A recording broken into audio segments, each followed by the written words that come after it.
What would you do if a cop read your Miranda rights wrong, then kept pushing you to talk? If you answer with panic, you can still build the case against yourself. And the scary part is a bad Miranda warning does not always save you. Hit subscribe right now because what I'm about to show you could keep your own words out of a courtroom. Like this video too, so you can find it fast when your brain goes blank under pressure. Today, you're going to learn the move that protects you even when the officer messes up. You're going to learn the exact sentence that shuts your mouth the smart way, the exact sentence that brings in a lawyer, and the question that tells you whether you should stay put or leave. You're also going to learn why arguing about Miranda on the street is usually a huge mistake. Most people have no idea that cops do not need perfect magic words every single time. Courts look at the whole warning, not just one tiny part. That means you can't bet your freedom on the officer making a mistake. Here's the reality. Your best protection is not catching them in a word game. Your best protection is using your own words the right way. I've analyzed over 200 body cam videos and the same pattern keeps showing up. The people who talk lose. The people who stay calm protect themselves. Now, let's talk about why this matters so much to you. A lot of drivers and passengers think this. If the warning sounds off, the whole case gets tossed. That feels good, but it's not how the real world works.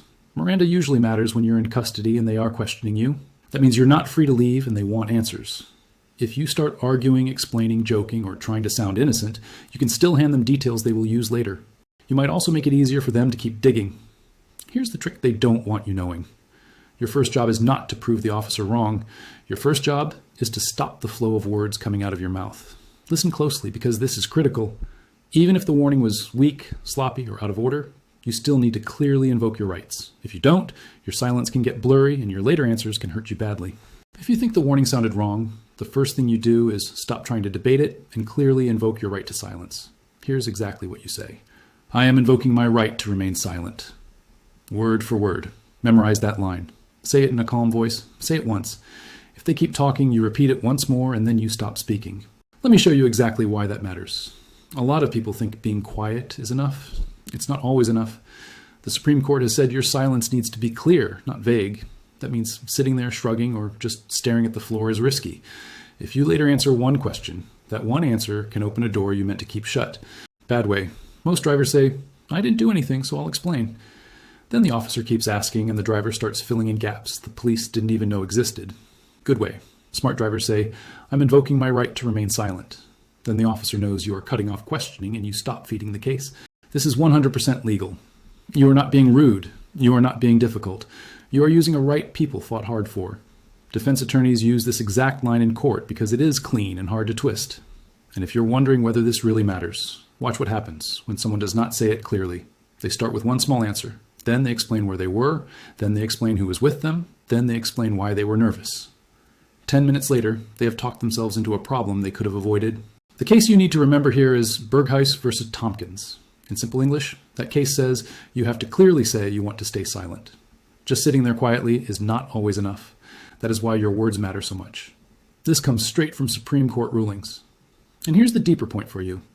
If the Miranda warning was wrong, your lawyer may be able to fight later about what should or should not come into court. But that fight gets much harder if you keep talking. Your silence protects your future options. Your mouth destroys them.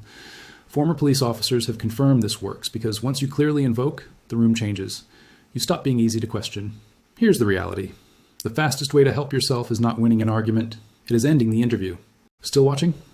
Good. Drop a like if this is already blowing your mind, and tell me in the comments if you ever thought staying quiet by itself was enough. Now let's go to the second move, because this is where a lot of people lose their protection. After you invoke silence, you ask for a lawyer the right way. Here's exactly what you say. I want a lawyer. I will not answer questions without my lawyer. Those exact words. Short, clear, strong. Do not freestyle this. Do not soften it. Do not turn it into a maybe. If you say, maybe I need a lawyer, or do you think I should get a lawyer, you just made your life harder. That sounds small, but it changes everything. Courts have said a weak request is not the same as a clear request, so you need to make it plain. Bad way. Most drivers say, maybe I should talk to somebody. Then questioning keeps going because the request sounds unsure. Good way. Smart drivers say, I want a lawyer. I will not answer questions without my lawyer. Then the path gets much tighter for police to keep pushing. Let me show you exactly how this protects you. Once you clearly ask for a lawyer, the rule gets stronger. The whole point is simple. You are telling them you do not want to deal with questioning by yourself. That matters because cops are trained to keep conversations moving.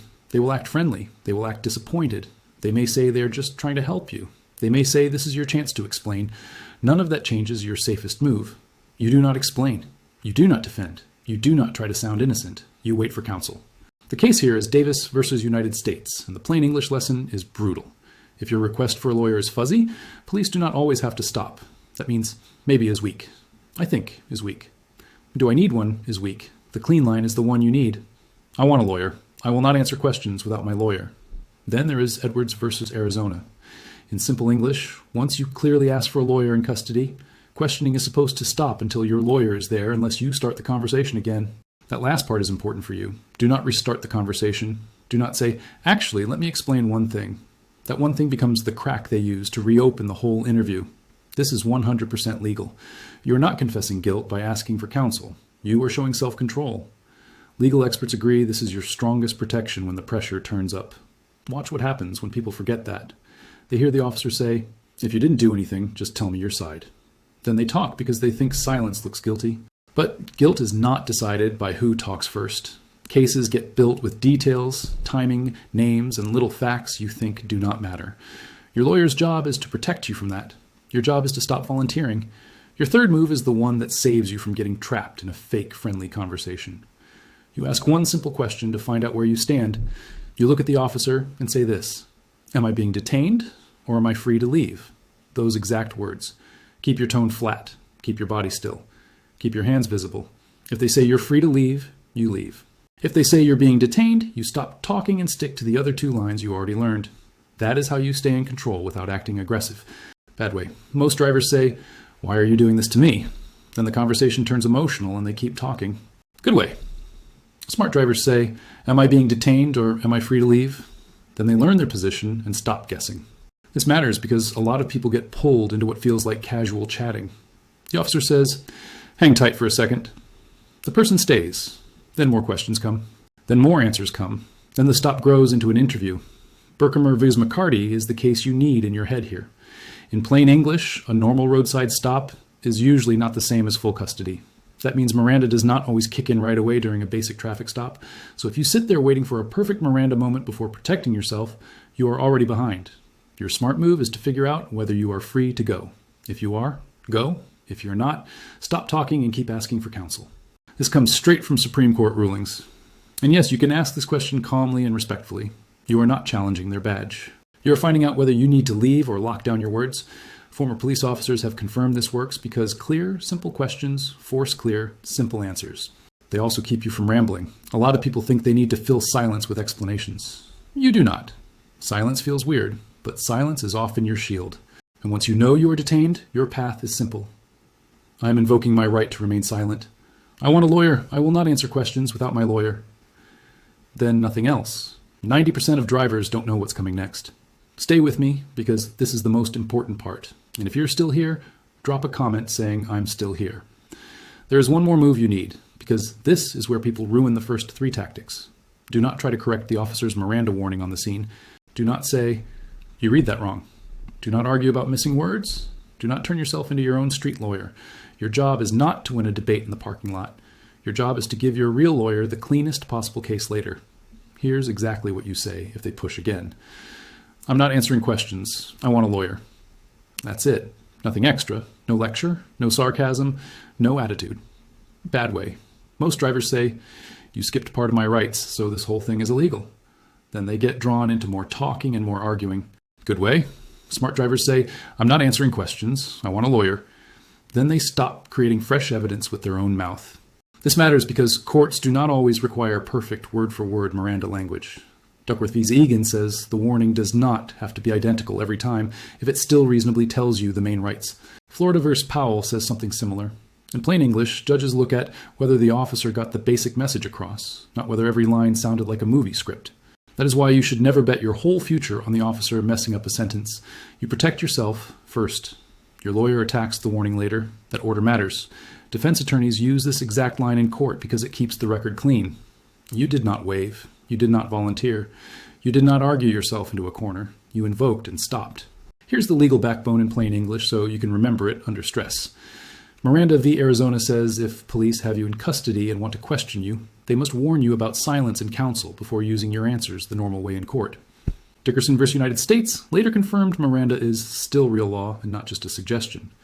Duckworth v. Eagan and Florida v. Powell say police do not always need perfect movie script wording if the warning still gets the main rights across. Berghuis v. Thompkins says you need to clearly say you are using your right to stay silent. Davis v. United States says your request for a lawyer must be clear, not half-hearted. Edwards v. Arizona says once you clearly ask for a lawyer in custody, questioning is supposed to stop until your lawyer's there unless you start talking again. Put all of that together and the lesson for you is simple. Do not argue the warning. Invoke silence clearly. Ask for a lawyer clearly. Ask if you are free to leave, then stop talking. Now let's walk through a real stop so you can see the difference. You're driving home late. Lights hit your mirror. You pull over. The officer says you were weaving. You hand over your license. Then the officer asks where you're coming from, whether you had anything to drink, and whether there is anything in the car they should know about. You get nervous. A second officer shows up. They ask you to step out. A few minutes later, they say something that sounds like Miranda, but it comes out messy and rushed. Maybe they skip a line. Maybe they say it in a weird order. Then they start asking questions again. Here's the wrong way. You say, hold on, you read that wrong and I can explain everything. Then you start talking. You say where you were. You say who you were with. You say you only had one drink. You say the bag in the back is your cousin's. You say you were nervous because you've never been stopped before. Every sentence feels harmless, but every sentence gives them a thread to pull. Now they have times, names, ownership, admissions, and little details to compare against other evidence. You think you're clearing things up. You're actually building the file. Now here's the right way. You stay calm. You do not argue about the wording. You say, am I being detained or am I free to leave? If they say you are free to leave, you leave. If they say you are detained, you say, I am invoking my right to remain silent. Then you add, I want a lawyer. I will not answer questions without my lawyer. If they try again, you repeat once, I'm not answering questions. I want a lawyer. Then you stop. No stories, no guesses, no nervous jokes, no rescue speech. Watch what happens. The room gets smaller. The conversation gets shorter. The officer may not like it, but you have stopped handing them fresh material. Your lawyer can later challenge the warning, the questioning, the detention, and anything that followed. That is a much stronger place for you to be. Next week, I'm revealing what to say when cops claim they smell weed. Subscribe right now because that one gets people searched every single day. And if you miss it, you'll miss one of the most useful lines you can ever learn. So lock this in your head before you ever need it. If the Miranda warning sounds wrong, do not celebrate and do not argue. First, find out if you are free to leave. Second, clearly say, I'm invoking my right to remain silent. Third, clearly say, I want a lawyer. I will not answer questions without my lawyer. Fourth, stop talking and let your lawyer fight the warning later. That is your power, not panic, not debate, not explaining. Control your words and you protect your future. Hit subscribe so you catch that weed smell video next week. Smash that like button if this just saved you from a future mistake. And drop a comment telling me which line you're going to memorize first. Stay safe out there.